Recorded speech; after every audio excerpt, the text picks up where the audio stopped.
நமக்கு ஒருவர் துன்பம் விளைவிக்கும்போது நாம் அவர்களிடம் கோபம் கொள்கிறோம், பழிக்குப் பழி வாங்கத் துடிக்கிறோம்.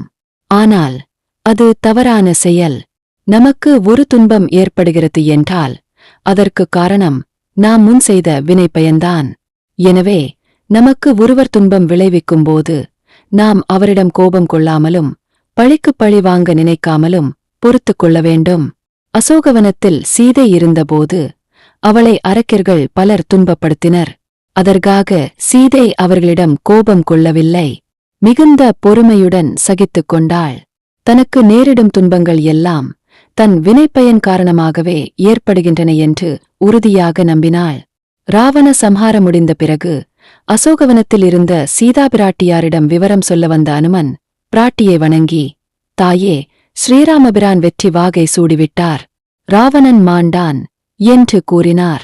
அனுமன் கூறியதைக் கேட்டு மகிழ்ந்த சீதை, அனுமனே, நான் முன்பொரு முறை உயிர் துறக்க நினைத்த நேரத்தில் நீ வந்து எனக்கு ஆறுதல் கூறி காப்பாற்றினாய்.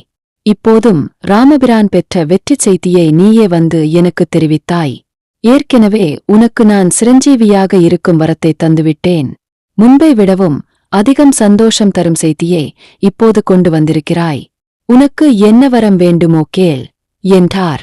அதற்கு அனுமன், தாயே, எனக்கு ஒரு வரமும் வேண்டியதில்லை. நான் விரும்புவது ஒன்றேதான். கடந்த பல மாதங்களாக உங்களை பாடாகப்படுத்திய இந்த அரக்கிகளை நான் தீயில் இட்டுக் கொளுத்த வேண்டும். அதற்கு தாங்கள் அனுமதிக்க வேண்டும் என்று அனுமன் கேட்டுக்கொண்டார். ஆனால் அனுமனின் கோரிக்கையில் சீதைக்கு உடன்பாடு இல்லை. எனவே அனுமனை பார்த்து, அனுமனே, நீ நினைப்பது போல் இந்த அரக்கியர் என்னை துன்புறுத்தியிருந்தாலும் அதற்காக இவர்களை தண்டிப்பதில் எனக்கு சம்மதமில்லை. நான் இப்படி துன்பம் அனுபவிப்பதற்கு காரணம் நான் முன்பு செய்த செயலின் விளைவுதான். பொன்மானாக வந்த மாயமானுக்கு ஆசைப்பட்டு அதை பிடித்துவர என் கணவரை அனுப்பியதும் சென்ற கணவர் நீண்ட நேரமாகியும் திரும்பி வராமலும் லட்சுமணா, லட்சுமணா என்று அபயக்குரல் எழுப்பியதாலும் பயந்து போன நான் எனக்கு காவலாக இருந்த லட்சுமணனை அனுப்பி பார்க்கச் சொன்னேன்.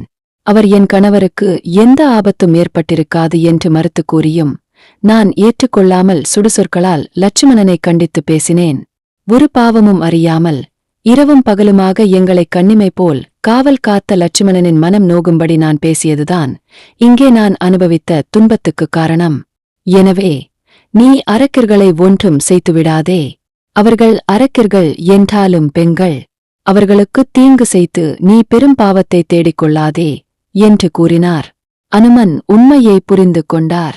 நமக்கு மற்றவர்கள் துன்பம் விளைவிக்கிறார்கள் என்றால் அதற்கு காரணம் நாம் முன் செய்த தீவினை பயன்தான் காரணம். இதைத்தான் மகாபாரதத்தில் வரும் ஆணிமாண்டவியரின் வாழ்க்கையும் நமக்கு உணர்த்துகிறது. சிறுவயதில் அவர் தும்பியின் வாலில் கூரிய முனை கொண்ட தர்ப்பை புல்லைச் செருகியதால் பிற்காலத்தில் மன்னன் ஒருவனால் கழுவில் ஏற்றப்பட்டார்.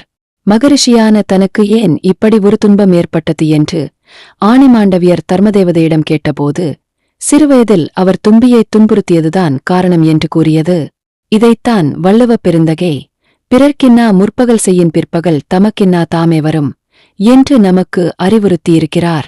எனவே நமக்கு ஒருவர் துன்பம் விளைவித்தாலும் நம்மை ஒருவர் பழித்து பேசினாலும் அதற்கு காரணம் நாம் செய்த வினைப்பயன்தான் என்பதை உணர்ந்து நாம் பதிலுக்கு அவரை பழிதீர்க்க நினைக்கக்கூடாது.